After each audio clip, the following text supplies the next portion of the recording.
Olá e bem-vindos. Hoje a gente vai questionar uma daquelas ideias que parecem uma verdade absoluta sobre sucesso.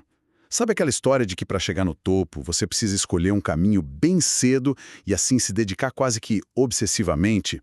A famosa regra das 10.000 horas. Mas e se, num mundo que está cada vez mais complexo, mais imprevisível, e se essa fórmula estiver, na verdade, nos atrapalhando? Nossa análise de hoje vai fundo nisso, com base em duas fontes ótimas que a gente recebeu, um resumo bem detalhado e também trechos do livro Por que os Generalistas Vencem em um Mundo de Especialistas, do David Epstein. A nossa missão aqui é desconstruir um pouco esse culto da vantagem inicial. É entender por que um começo talvez mais lento, com mais desvios, com mais experiências diferentes, pode ser o verdadeiro segredo para o sucesso a longo prazo. Exato. E essa discussão toda, ela pode ser resumida assim em duas figuras que todo mundo conhece. De um lado, a gente tem o Tiger Woods. Ele é o símbolo máximo da especialização precoce, né? Com menos de 1 ano de idade, ele já imitava o swing de golfe do pai. Aos 2, já estava na televisão. A vida dele foi uma linha reta para o topo. E do outro lado, a gente tem o Roger Federer. Ah, o Federer. Pois é, antes de se dedicar só ao tênis, ele jogou basquete, handebol, futebol, esqui, de tudo um pouco. Os pais dele até o incentivavam a experimentar. Ele só foi escolher o tênis mesmo para valer na adolescência. Então, a grande pergunta que vai guiar a gente é: o mundo de hoje se parece mais com o campo de golfe do Tiger ou com essa quadra de múltiplos esportes do Federer? Perfeito. Então, se o modelo do Tiger Woods talvez não seja a melhor resposta, qual é o primeiro mito que a gente precisa quebrar? Onde que essa ideia de especialização total começa a falhar? A primeira falha, e talvez a principal delas, é o que o autor chama de visão estreita. A hiperespecialização, sabe, ela nos faz cavar o que ele descreve como trincheiras de conhecimento. Trincheiras de conhecimento, gostei da imagem. É ótima, né? O especialista cava cada vez mais fundo na sua própria trincheira. Ele se torna o maior conhecedor daquele pedacinho de terra. Só que o problema é que, no mundo real, as soluções para os problemas complexos raramente estão no fundo da sua própria trincheira. Muitas vezes a solução está ali, do lado, na trincheira vizinha. Mas quem está cavando não vê. E essa visão estreita pode ser frágil, então. Surpreendentemente frágil. O exemplo dos mestres de xadrez do livro é perfeito para isso. A gente acha que a habilidade deles é memória fotográfica, mas não é. É reconhecimento de padrões. Padrões. Isso, depois de milhares de horas. Eles não veem peças soltas. Eles veem estruturas, sabe? Relações, quase uma história acontecendo no tabuleiro. Mas aí vem o teste de fogo. Se você pega as mesmas peças e joga no tabuleiro de um jeito aleatório, uma configuração que nunca aconteceria num jogo de verdade, O que acontece? a vantagem deles desaparece, some. O desempenho de um grande mestre cai para o nível de um iniciante. Pera um pouco. Então você está dizendo que a genialidade deles depende totalmente do contexto. Só funciona dentro daquele universo de regras do xadrez. Precisamente. A expertise deles é, assim, absurdamente poderosa, mas muito restrita. E isso nos leva a uma distinção que é a chave para a nossa conversa toda.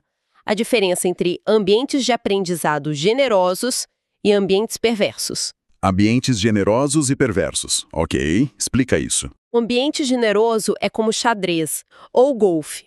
As regras são claras, os padrões se repetem e o feedback é imediato. Você erra a tacada, a bola cai no lago. A lição é clara.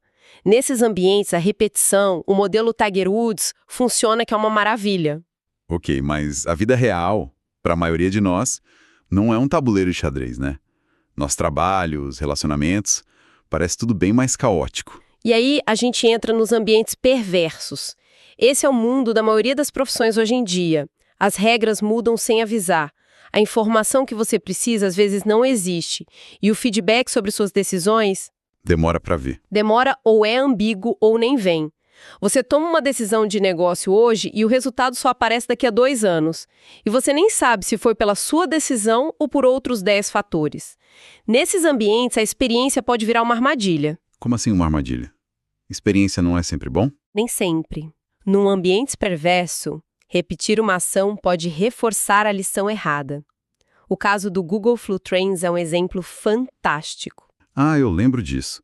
A ideia era prever surtos de gripe pelas buscas, né? Era brilhante. E no começo funcionou super bem. Mas depois começou a falhar de um jeito espetacular. Chegou a superestimar os casos de gripe em mais de 100%. E por que falhou? O que foi que mudou? O fascinante é o porquê.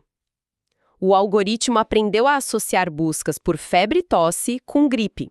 Só que as pessoas também buscam febre e tosse quando têm um resfriado, ou quando ouvem notícias sobre outra doença. O comportamento das pessoas mudou, entende? O algoritmo não. Ele ficou preso no padrão antigo. Exato. Ele era um especialista numa única correlação. Tinha uma visão de trincheira. Quando o mundo mudou um pouquinho, ele quebrou. A experiência dele reforçou um erro. Entendi. É como tentar usar um mapa de 10 anos atrás para dirigir numa cidade. Você insiste no caminho antigo porque um dia ele funcionou, mas a cidade já mudou. Então, se o mundo é na maior parte perverso e as ferramentas do especialista não funcionam tão bem, isso me faz pensar, a forma como a gente aprende também precisa ser diferente, porque o modelo da escola parece nos treinar exatamente para os ambientes generosos, né? Estuda um capítulo, faz a prova, vai para o próximo. Essa é a conexão crucial.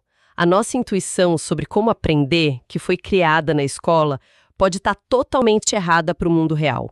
A gente valoriza o aprendizado que parece rápido, que parece eficiente, mas a pesquisa mostra que o aprendizado que fica, o mais profundo, é na verdade lento, frustrante e parece ineficiente. É o conceito da dificuldade desejável. Dificuldade desejável. Isso soa como um paradoxo. Como é que uma coisa difícil pode ser desejável? Pensa na diferença entre prática em bloco e prática intercalada. Prática em bloco é o modelo da escola.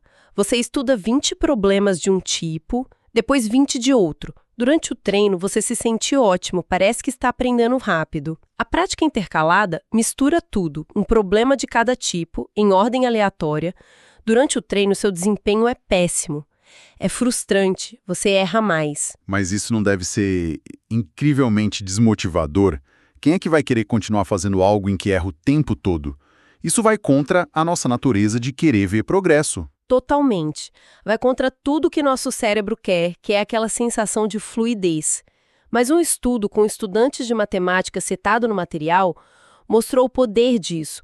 O grupo que estudou em bloco se sentiu super confiante. O grupo intercalado se sentiu perdido. Mas no teste final, dias depois, o grupo da prática intercalada foi muito, mas muito melhor. E qual é a mágica por trás disso? Por que a confusão funciona? Porque a prática em bloco te ensina a executar um procedimento. A prática intercalada te ensina a escolher o procedimento certo. Com os problemas todos misturados, a cada vez seu cérebro é forçado a parar e pensar. Ok, que tipo de problema é esse? Qual ferramenta eu uso aqui? Esse esforço cria conexões neurais muito mais fortes, mais flexíveis.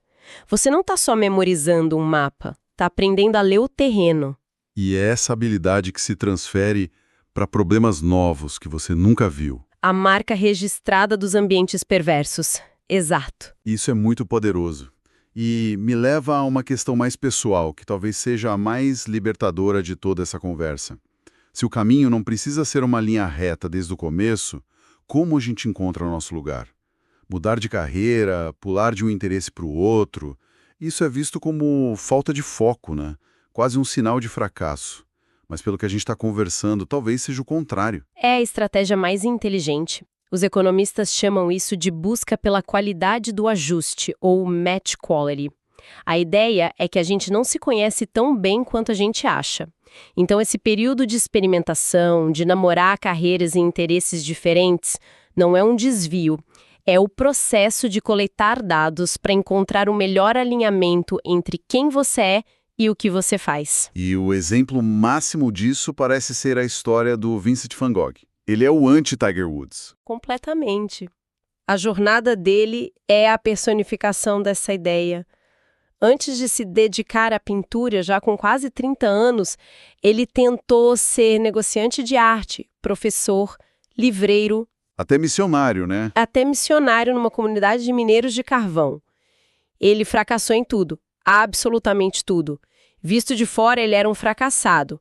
Mas foi a profundidade dessas experiências de vida, a dor, a empatia, a observação de mundos tão diferentes que formou a base da arte revolucionária dele. Ele não teria pintado o que pintou se tivesse entrado numa escola de artes aos 15 anos. A jornada dele foi o conteúdo da arte. É uma história incrível. Mas, sendo um pouco o advogado do diabo aqui, para cada Van Gogh que se encontra aos 30, não existem milhares de pessoas que simplesmente parecem perdidas? Onde que fica a linha entre uma jornada de descoberta e só uma falta de rumo? Essa é a questão central. E é um ponto justo. A diferença não está no ato de mudar, mas na intenção por trás da mudança. Não é sobre vagar sem rumo. É sobre conduzir experimentos para se conhecer. E duas grandes armadilhas psicológicas nos impedem de fazer isso. A primeira é a falácia do custo irrecuperável. Ah, essa eu conheço. É aquela voz que diz, já investi 4 anos nessa faculdade, não posso desistir agora. A gente continua num caminho infeliz só por causa do que já investiu, ignorando o custo futuro. Quem nunca ficou até o final de um filme ruim só porque já pagou o ingresso, né? É a mesma lógica. Exatamente a mesma, só que aplicada há anos das nossas vidas. E a segunda armadilha é ainda mais sutil. A ilusão do fim da história. O que é isso? É a crença que a gente tem de que a pessoa que somos hoje é a nossa versão final. A gente acha que nossos gostos, valores, prioridades não vão mudar muito. Mas a pesquisa mostra o oposto. As maiores mudanças na nossa personalidade acontecem justamente entre os 18 e o final dos 20 anos.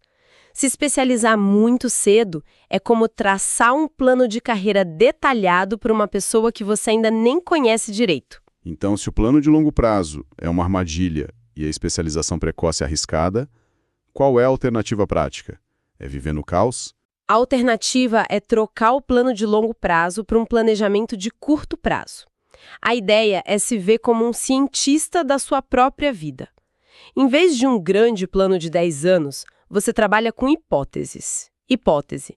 Acho que eu gostaria de trabalhar com análise de dados. Ok. Em vez de se jogar uma pós-graduação caríssima de 2 anos, qual é o menor experimento que você pode fazer para testar essa hipótese? Um curso online de 6 semanas. Exato. Ou um projeto pessoal para analisar os dados do seu time de futebol. Ou conversar com 3 profissionais da área. É uma mudança de mentalidade total. Deixa de ser planeje e execute para ser teste e aprenda. Perfeitamente colocado. Cada pequeno experimento te dá dados reais sobre você e sobre aquele campo. E a cada ciclo você aprende e ajusta a sua próxima hipótese. Ok, descobri que odeio limpar dados, mas adorei a parte de criar gráficos. Sua próxima hipótese já é mais refinada. É um jeito muito mais ágil e menos arriscado de navegar pela vida. Certo.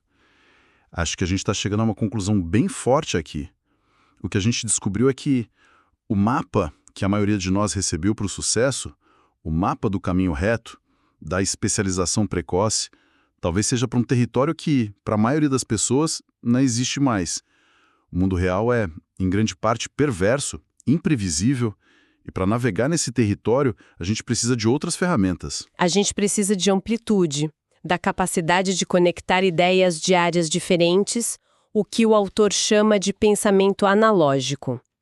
Precisamos de um aprendizado que, mesmo parecendo lento, nos dê flexibilidade. E talvez o mais importante, precisamos ver nossa carreira não como uma corrida numa pista reta, mas como uma jornada longa e cheia de curvas para encontrar nosso melhor ajuste. Então, a grande mensagem que fica é que a jornada para encontrar essa adequação é muito mais valiosa do que qualquer suposta vantagem inicial.